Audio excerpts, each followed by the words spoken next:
Hello friends, welcome to crazy G K trick. तो दोस्तों, आज के वीडियो लेक्चर में हम जीआई टैग के बारे में या फिर भौगोलिक संकेतक के बारे में डिटेल में चर्चा करेंगे। तो पहले हम इसकी पूरी थ्योरी डिस्कस करेंगे और थ्योरी के बाद लास्ट में एक हमारा महत्वपूर्ण एमसीक्यूज का सेक्शन रहेगा। जो वर्तमान में अभी जीआई टैग दिए गए हैं तो वो सारे जीआई टैग हम डिस्कस करेंगे। तो आज के वीडियो लेक्चर में हम पढ़ेंगे जीआई टैग आखिर होता क्या है, जीआई टैग कौन देता है, कौन सा मंत्रालय देता है, इसके अलावा कौन सी संस्था देती है, जीआई टैग से संबंधित अधिनियम कौन कौन से हैं, जीआई टैग के फ़ायदे या फिर एडवांटेज क्या क्या हैं, इसके अलावा इसके बारे में अंतर्राष्ट्रीय प्रावधान क्या है। तो आज का जो वीडियो है पूरा डिटेल वीडियो होने वाला है, तो आप वीडियो को अंत तक जरूर देखिए क्योंकि यहाँ से एग्जाम में क्वेश्चन आने की संभावना बहुत ज़्यादा है। तो चलिए स्टार्ट करते हैं। चलिए, तो सबसे पहले डिस्कस करेंगे आखिर जीआई टैग होता क्या है और इसका फुल फॉर्म क्या है। तो देखिए, जीआई टैग का फुल फॉर्म है ज्योग्राफिकल इंडिकेशन टैग या फिर भौगोलिक संकेतक। इसके अलावा यह किसी उत्पाद की विशिष्ट भौगोलिक पहचान, विशेष गुणवत्ता, इसके अलावा विशेष पहचान के आधार पर दिया जाता है। जीआई टैग उत्पाद की गुणवत्ता और विशेषता को दर्शाता है। तो देखिए, कोई भी ऐसा प्रोडक्ट, ठीक है, जिसकी एक विशिष्ट भौगोलिक पहचान है, विशिष्ट गुणवत्ता है और विशेष पहचान है, उस आधार पर किसी भी प्रोडक्ट को जीआई टैग दिया जाता है। अब मान लीजिए आपके यहाँ पर सुराही बनाई जाती है आपके क्षेत्र में, है ना। अब उसकी एक विशिष्ट भौगोलिक पहचान है, आपके क्षेत्र में वो स्पेशली बनाई जाती है, एक खास प्रकार की मिट्टी से बनाई जाती है और वो बहुत ज़्यादा पानी को ठंडा करती है ना। और दूर दूर से लोग उसको लेने आते हैं, काफ़ी ज़्यादा फेमस है, ठीक है। तो आपके भौगोलिक क्षेत्र में स्पेशली चूँकि उसको बनाया जाता है तो वो एक प्रकार से उसकी भौगोलिक उत्पत्ति हो गई और भौगोलिक पहचान हो गई। वो पानी को बहुत ज़्यादा ठंडा करती है, इसलिए लोग उसको लेते हैं, तो उसकी एक गुणवत्ता हो गई। इसके अलावा उसकी विशेष पहचान हो गई। तो इस आधार पर किसी भी प्रोडक्ट को हम उसकी गुणवत्ता और विशेषता के आधार पर जीआई टैग देते हैं, है ना। जैसे दार्जिलिंग की आप चाय देख लीजिए, है ना, दार्जिलिंग की चाय स्पेशल दार्जिलिंग में होती है। इसके अलावा कोलकाता की मिष्टी दोई, है ना। तो ऐसे अनेक एग्जाम्पल हैं जिनको उनकी विशिष्टता और गुणवत्ता के आधार पर हम जीआई टैग देते हैं। चलिए आगे बात करते हैं। जीआई टैग के द्वारा किसी उत्पाद को एक अलग पहचान दी जाती है। जीआई टैग एक तरह का लेवल और टैग होता है जो किसी वस्तु विशेष को या फिर किसी प्रोडक्ट को भौगोलिक पहचान या फिर स्थायी पहचान देता है ना। अब देखिए, जब किसी वस्तु को जीआई टैग दे दिया जाता है ना, तो उससे उस भौगोलिक क्षेत्र को भी लाभ होता है, इसके अलावा उस प्रोडक्ट को भी लाभ होता है। आप जैसे मैंने अभी आपको सुराही का एग्जाम्पल दिया, तो मान लीजिए किसी क्षेत्र की उस सुराही को जीआई टैग मिल गया, तो उससे उसका क्या होगा, उससे जो भी लोग ये सुराही बनाते हैं तो उनको आर्थिक रूप से बहुत ज़्यादा मदद होगी, है ना। उसकी बिक्री बहुत ज़्यादा बढ़ जाएगी, उसका एक्सपोर्ट बहुत ज़्यादा बढ़ जाएगा, है ना। तो इस प्रकार से उस प्रोडक्ट को, उस क्षेत्र को राष्ट्रीय और अंतर्राष्ट्रीय लेवल पर उसको पहचान भी मिलती है। अब हम बात करते हैं जीआई टैग आखिर कौन कौन से प्रोडक्ट को मिलता है, तो उनको हम देख लेते हैं। तो देखिए, कृषि उत्पाद को या फिर एग्रीकल्चर जो प्रोडक्ट होते हैं उनको जीआई टैग दिया जाता है। जैसे आप चावल सुने होंगे, आपने बासमती राइस सुना होगा। खाद्य सामग्री हो गई, जैसे अभी मैंने बताया था कोलकाता की मिष्टी दोई, है ना। इसके अलावा पश्चिम बंगाल के जो रसगुल्ले हैं उनको भी दिया गया है। हस्तशिल्प उद्योग, जो हाथ से बहुत सारी ऐसी चीज़ें होती हैं जो बनाई जाती हैं, हैंडीक्राफ्ट होते हैं, उनको दिया जाता है। इसके अलावा निर्माण प्रोडक्ट, किसी भी क्षेत्र में कोई खास प्रकार का प्रोडक्ट बनाया जाता है तो उनको भी जीआई टैग दिया जाता है। तो ये 4 प्रोडक्ट्स को हम यहाँ पर जीआई टैग देते हैं। चलिए अब हम बात करते हैं आखिर हमारे देश में जीआई टैग देता कौन है ना। तो देखिए, जीआई टैग प्राप्त करने के लिए controller general of patents, design and trademarks, जिसे हम शॉर्ट में बोलते हैं CGPDTM, के ऑफिस में आपको अप्लाई करना होगा, है ना। मान लीजिए आपके क्षेत्र में कोई विशेष प्रकार का प्रोडक्ट बनाया जाता है ना, और आप चाहते हैं कि उसको जीआई टैग दिया जाए, है ना। तो आपको ये जो ऑफिस है CGPDTM, है ना, यहाँ पे आपने देखिए मैंने इमेज में भी बताया है, तो यहाँ पर आपको अप्लाई करना होगा, ठीक है। इसका मुख्यालय कहाँ पर है, चेन्नई में है। और ये जो संस्था है ये किसके अंतर्गत आती है, किस मंत्रालय के अंतर्गत आती है, तो वाणिज्य मंत्रालय या फिर जो व्यापार मंत्रालय है इसका एक डिपार्टमेंट है, department of industry promotion and internal trade. तो इसके अधीन ये आता है ना। तो अब आपको समझ में आ गया होगा कि भारत में जो जीआई टैग है कौन देता है, तो CGPDTM ये एक संस्था है जो कि इस मंत्रालय के अंतर्गत आती है, तो ये जीआई टैग देती है ना। अब मान लीजिए आपको किसी प्रोडक्ट को जीआई टैग दिलवाना है ना, तो जब आप इस संस्था में अप्लाई करते हैं तो ये संस्था पूरी आपके प्रोडक्ट की जांच परख करेगी कि जो आपका प्रोडक्ट है ना, वो ओरिजिनल है कि नहीं है, इसके अलावा उसका ओरिजिनल पर्टिकुलर उसी क्षेत्र में हुआ है या नहीं। तो ये सारी जांच पड़ताल करने के बाद जीआई टैग दिया जाता है। आगे बात करते हैं अंतर्राष्ट्रीय स्तर पर जीआई टैग के बारे में क्या प्रावधान है। तो देखिए, एक एग्रीमेंट है जिसको हम बोलते हैं ट्रिप्स एग्रीमेंट, है ना। इसका फुल फॉर्म है trade related aspects of intellectual property rights, है ना। ये WTO का एक एग्रीमेंट है। इसमें जो भी देश सदस्य हैं उनके मध्य समझौता है कि वे एक दूसरे के GI टैग का सम्मान करेंगे। तो देखिए WTO का एक एग्रीमेंट है जिसको हम ट्रिप्स के नाम से जानते हैं ना। तो इसमें जो भी सदस्य देश है तो उन्होंने एक समझौता कर रखा है कि जिस भी देश के जो भी GI टैग होंगे तो हम उनका सम्मान करेंगे। देखिए अक्सर क्या होता है, कई बार दो राज्यों या फिर दो देशों के मध्य भी विवाद हो जाता है ना किसी प्रोडक्ट को लेकर, तो इसलिए ये एक एग्रीमेंट बनाया गया है। एक और एग्रीमेंट है लिस्बन एग्रीमेंट जिसको हम बोलते हैं। तो लिस्बन एग्रीमेंट के तहत भी अंतर्राष्ट्रीय स्तर पर GI टैग से संबंधित विवादों का निपटारा किया जाता है ना। तो ये आपको ये दो एग्रीमेंट याद रखना है। कई बार जो सिविल सर्विसेज के एग्जाम है यहाँ से क्वेश्चन एग्जाम में पूछ लिए जाते हैं, तो आपको याद रखना है। चलिए अब GI टैग के संबंध में हम अधिनियम देख लेते हैं जो हमारा अधिनियम हमारी संसद ने पारित किया था। तो देखिए GI टैग को कानूनी रूप से कार्यान्वित करने के लिए GI टैग एक्ट को लागू किया गया था। अब आपके मन में क्वेश्चन आएगा GI टैग से संबंधित एक्ट को लागू करने की आखिर आवश्यकता क्यों पड़ी। देखिए कई बार क्या होता है, दो राज्यों के मध्य विवाद हो जाता है कि ये हमारा प्रोडक्ट है या फिर हमारे क्षेत्र का प्रोडक्ट है। तो ऐसी चीज़ों को रोकने के लिए संसद में ये कानून पारित किया गया था ताकि किसी भी प्रोडक्ट का दुरुपयोग ना किया जा सके, है ना। तो देखिए दिसंबर 1999 में या फिर 1999 में भारत में अद्वितीय वस्तुओं के लिए GI टैग के पंजीकरण प्रदान करने और उन्हें बेहतर सुरक्षा प्रदान करने के उद्देश्य से भारत की संसद के द्वारा भौगोलिक संकेतक पंजीकरण और संरक्षण अधिनियम, ठीक है, 1999 या फिर 1999, इसके अलावा इंग्लिश में इसको बोलते हैं geographical indications of good registration and protection act 1999 पारित किया गया था, है ना। तो आपको समझ में आ गया होगा जो भी ऐसी खास वस्तुएं हैं इनको पंजीकृत करने के लिए ताकि कोई उसका दुरुपयोग न कर सके और उनको बेहतर सुरक्षा प्रदान करने के लिए ये एक्ट लाया गया था। यह अधिनियम 15 सितंबर 2003 को लागू किया गया। हम अब देखिए यह अधिनियम तो 1999 में आ गया था, लेकिन पूरे देश में ये लागू कब से हुआ, 15 सितंबर 2003 से लागू हुआ, क्योंकि कोई भी जब अधिनियम आता है तो तुरंत से वो लागू नहीं हो जाता है। इसके अलावा पहला जो GI टैग दिया गया था वो 2004 और 2005 में दार्जिलिंग की चाय को दिया गया था, ठीक है। तो ये पॉइंट भी आपको याद रखना है, फैक्चुअल एक डेटा है कि GI टैग सर्वप्रथम किसको दिया गया, तो दार्जिलिंग की चाय को दिया गया। इसके अलावा GI टैग जो दिया जाता है ये 10 वर्षों तक मान्य होता है। अगर किसी वस्तु को GI टैग मिल गया है तो टैग का लाभ 10 वर्षों तक मिलता है। 10 वर्षों के बाद इसे वापस से रिन्यू कराना होता है। अब देखिए मान लीजिए दार्जिलिंग की चाय को 10 वर्षों के लिए GI टैग मिल गया है ना, तो इसको जैसे 2004 में मिला था तो 2014 में इसको फिर से रिन्यू कराना पड़ेगा, है ना। तो 10 वर्षों के लिए मान्य होता है और फिर से इसको रिन्यू कराना होता है।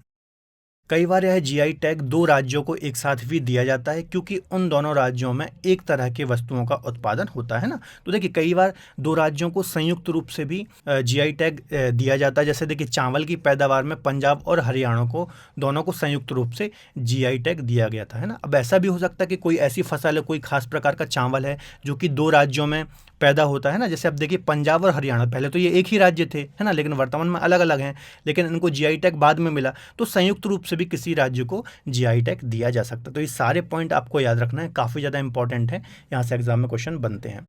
चलिए अब हम GI टैग के एडवांटेज देखते हैं, फ़ायदे क्या देखते हैं, क्योंकि आपके मन में क्वेश्चन आएगा कि आखिर GI टैग के फ़ायदे क्या हैं, क्यों इनको दिया जाता है। तो देखिए GI टैग से क्या होता है, GI टैग के द्वारा वस्तु की नकल पर रोकथाम लगती है। इसके अलावा यह एक भौगोलिक क्षेत्र के महत्व को बढ़ा देता है।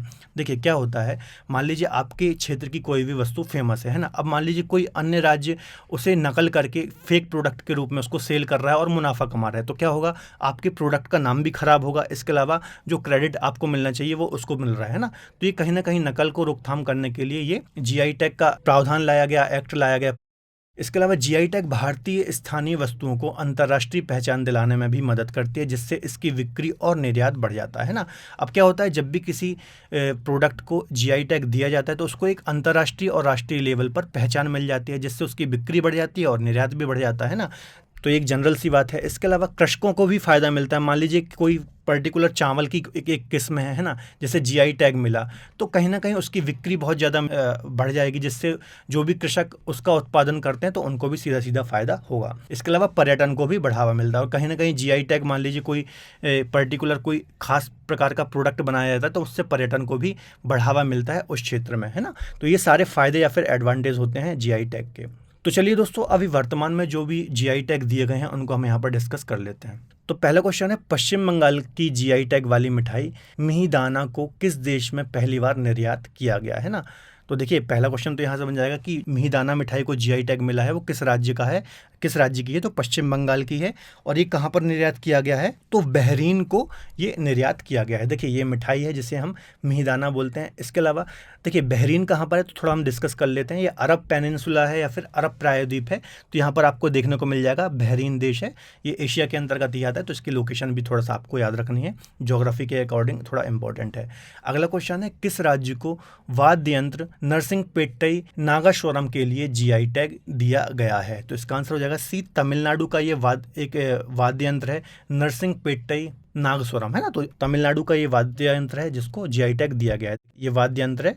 चलिए आगे बात करते हैं, किस राज्य के अलीबाग सफ़ेद प्याज को जीआई टैग प्रदान किया गया है, तो इसका आंसर हो जाएगा सी, महाराष्ट्र की जो अलीबाग की सफ़ेद प्याज है ना, इसको जीआई टैग प्रदान किया गया। थोड़ी हम डिटेल डिस्कस करेंगे। देखिए ये है सफ़ेद प्याज।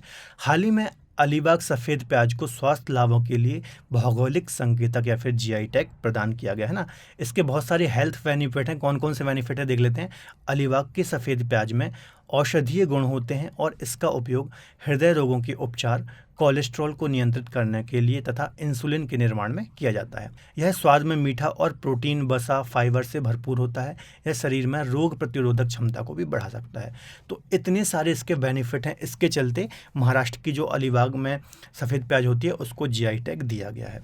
अगला क्वेश्चन है, किस राज्य की सोजत मेहंदी को जीआई टैग प्रदान किया गया है, तो इसका आंसर हो जाएगा सी, राजस्थान की सोजत मेहंदी को जीआई टैग प्रदान किया गया है। थोड़ी हम डिटेल डिस्कस करेंगे। सोजत में उगाई जाने वाली मेहंदी की पत्तियों से निकलने वाली सोजत मेहंदी की खेती प्राकृतिक रूप से वर्षा के जल का उपयोग करके उगाई जाती है। ठीक है, तो देखिए ये जो मेहंदी है खासतौर पर इसकी विशेषता क्या है, ये जो मेहंदी उगाई जाती है तो वर्षा के जल का उपयोग करके ये इसको उगाया जाता है। ठीक है, और ये किसका संबंध किससे है, तो राजस्थान राज्य से है, तो आपको याद रखना है। अगला क्वेश्चन है, किस राज्य की जुड़ीमा राइस वाइन को जीआई टैग प्रदान किया गया है, तो इसका आंसर हो जाएगा वी, असम। असम राज्य की ये है जुड़ीमा राइस वाइन। राइस से या फिर चावल से इसको बनाया जाता है। चलिए थोड़ा हम डिटेल देखते हैं। ये देखिए आप यहाँ देख सकते हैं ना, ये राइस वाइन है। असम की डिमासा जनजाति के घर में बनी चावल की जुड़ीमा भौगोलिक संकेतक हासिल करने वाली पूर्वोत्तर की पहली पारंपरिक शराब बन गई है। ठीक है, तो पूर्वोत्तर राज्य की पहली शराब ये बन गई है। ठीक है, चलिए अब आप मुझे कमेंट में एक आंसर दीजिए कि पूर्वोत्तर राज्य में कितने राज्य आते हैं और कौन कौन से राज्य आते हैं, तो आप मुझे कमेंट में इसका आंसर दीजिए। चलिए अगला क्वेश्चन है, किस राज्य में वाडा कोलम चावल को जीआई टैग दिया गया है, तो इसका आंसर हो जाएगा ए, महाराष्ट्र राज्य के वाडा कोलम चावल को जीआई टैग दिया गया है। महाराष्ट्र के पालघर जिले के वाडा में व्यापक रूप से उत्पादित किए जाने वाले चावल की एक खास किस्म है वाडा कोलम, जिसको हम बोलते हैं, इसको जीआई टैग प्रदान किया गया है। ठीक है, तो पालघर जिले में इसका व्यापक रूप से उत्पादन होता है और महाराष्ट्र से ये रिलेटेड है। चलिए अगला क्वेश्चन है, 2004 में पहला जीआई टैग किसे दिया गया, तो दार्जिलिंग चाय को दिया गया था। ये चीज़ मैंने आपको बताई थी, है ना। दार्जिलिंग की चाय को पहला जीआई टैग 2004 में दिया गया था। भारत में जीआई टैग की शुरुआत कब से हुई, ठीक है, तो 2004-05 में स्टार्टिंग हुई थी जब पहली बार दार्जिलिंग चाय को जीआई टैग दिया गया था। इसके अलावा जो 2003 में ये जो अधिनियम आया था 1999 का, तो 2003 से ये पूरे देश में लागू हो गया था, है ना। तो ये सारी डिटेल आपको याद रखना है। 1999 में अधिनियम आया, 2003 से ये पूरे देश में लागू हो गया था और पहली बार जीआई टैग 2004 में दार्जिलिंग चाय को दिया गया। थोड़ा हम डिटेल देखते हैं। देखिए पहला जीआई टैग 2004 में दार्जिलिंग की चाय को मिला था। भारत में अभी 361 वस्तुओं को जीआई टैग मिल चुका है। जीआई टैग एक बार रजिस्ट्री होने के बाद 10 सालों के लिए मान्य होता है, इसके बाद वापस से इसको रिन्यू कराना होता है। चलिए अगला क्वेश्चन है, किस राज्य के नागा खीरा को जीआई टैग प्रदान किया गया, तो नाम से ही पता चल रहा होगा नागालैंड का है ये नागा खीरा, नागालैंड में उगाया जाता है, इसको जीआई टैग प्रदान किया गया है। थोड़ी हम डिटेल डिस्कस करेंगे।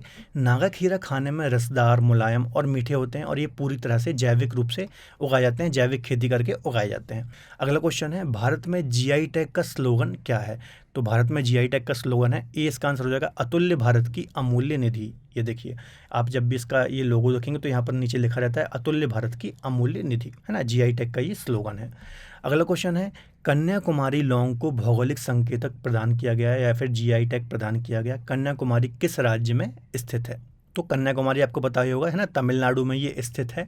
इसके अलावा जो कन्याकुमारी की लौंग है इसको जीआई टैग प्रदान किया गया, तो ये भी पॉइंट आपको याद रखना है। कन्याकुमारी लौंग को उसके गुणों और वाष्पशील तेल सामग्री और सुगंध तथा उच्च सांद्रता के लिए जीआई टैग प्रदान किया गया है। देखिए 1000 टन लौंग तमिलनाडु में उगाई जाती है और इसमें से 65% कन्याकुमारी जिले में उगाई जाती है। तो बहुत बड़ा हिस्सा कन्याकुमारी में उत्पादन होता है लौंग का। इसके अलावा लौंग की कली और इसके तेल का उपयोग चिकित्सा, दवा और इत्र के उपयोग में किया जाता है। ठीक है, तो ये सारी डिटेल भी आपको याद रखनी है, इंपॉर्टेंट है।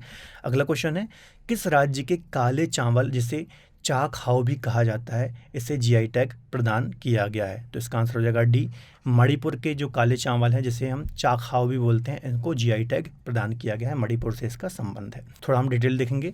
चाखाओ चावल एक सुगंधित चिपचिपा चावल है ना। मणिपुर में इसकी खेती की जाती है। चिकित्सा प्रणालियों में भी इसका उपयोग किया जाता है। इसके अलावा इस चावल में रेशेदार फाइबर की अधिकता होती है। ठीक है, तो ये कुछ डिटेल है, आपको याद रखनी है।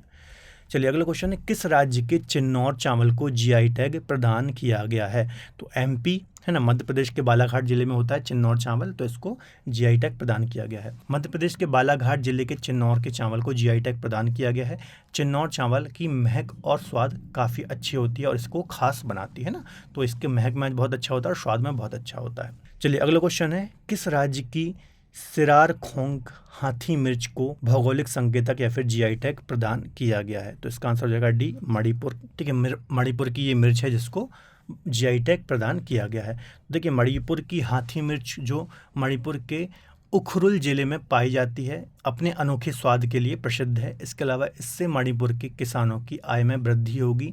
हाथी मिर्च एक अच्छे एंटीऑक्सीडेंट के रूप में कार्य करती है। इसमें उच्च कैल्शियम और विटामिन सी पाया जाता है ना, तो ये कुछ डिटेल भी आपको याद रखना है। मणिपुर के उखरुल जिले में ये उगाई जाती है या फिर इसका उत्पादन होता है। अगला क्वेश्चन है, किस राज्य की दो मिठाई सरभजा और सरपुरिया को जीआई टैग प्रदान किया गया है? तो इसका आंसर हो जाएगा डी, पश्चिम बंगाल की ये मिठाइयाँ हैं जिनको जीआई टैग प्रदान किया गया है।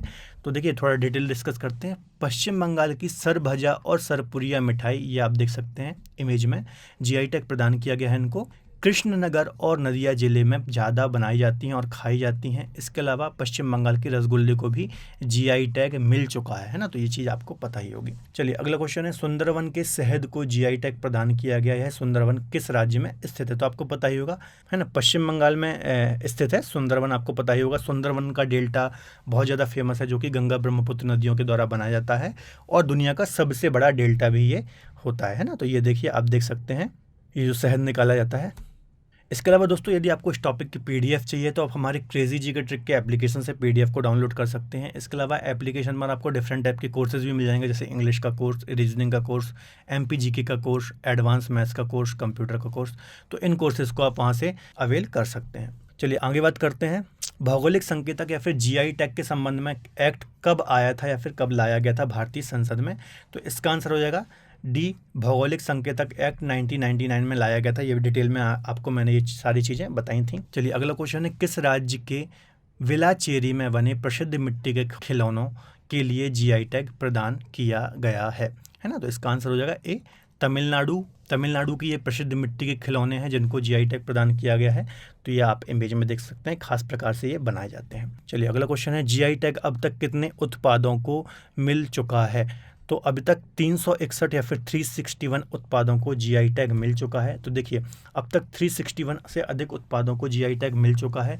जीआई टैग का नवीनतम प्राप्तकर्ता कौन है? तो कश्मीरी केसर इसका नवीनतम प्राप्तकर्ता है ना। आप ये रेशो देख सकते हैं कि किस प्रोडक्ट को कितना जीआई टैग मिला है। जैसे सबसे ज़्यादा यदि आप देखेंगे तो हैंनरी क्राफ्ट को सबसे ज़्यादा यहाँ पर मिला है और अलग अलग ये परसेंटेज आप मैप में देख सकते हैं। अगला क्वेश्चन है, कहाँ की गुच्छी मशरूम को जीआई टैग प्रदान किया गया है? तो इसका आंसर हो जाएगा ए, जम्मू कश्मीर राज्य की गुच्छी मशरूम को यहाँ पर जीआई टैग प्रदान किया गया है। ये आप देख सकते हैं इमेज में, है ना, ये गुच्छी मशरूम है। अगला क्वेश्चन है, किस राज्य की मशहूर मिर्च जिसे हम डले खुस्सीनी बोलते हैं को जीआई टैग प्रदान किया गया है? तो इसका आंसर हो जाएगा डी, सिक्किम की ये मशहूर मिर्च है जिसको जीआई टैग प्रदान किया गया है। थोड़ा हम डिटेल देखेंगे। सिक्किम की लाल चेरी मिर्च, जिसे स्थानीय रूप से डले खुस्सीन बोलते हैं, को जीआई टैग प्रदान किया गया है ना। इसके अलावा इसे दुनिया की सबसे तीखी मिर्चों में माना जाता है, तो ये दुनिया की सबसे तीखी मिर्चों में से है। इसके अलावा ये जो स्थानीय बाजार में मिलती है, करीब 480 रुपये प्रति किलो के हिसाब से बेची जाती है। ठीक है, तो आपको याद रखना है, सबसे तीखी मिर्चों में से एक है जो कि सिक्किम में उगाई जाती है। इसका मेन नाम क्या है? चेरी मिर्च, जिसे स्थानीय स्तर पर डले खुर्शीन भी बोलते हैं ना। तो चेरी मिर्च भी आपको ये नाम भी याद रखना है।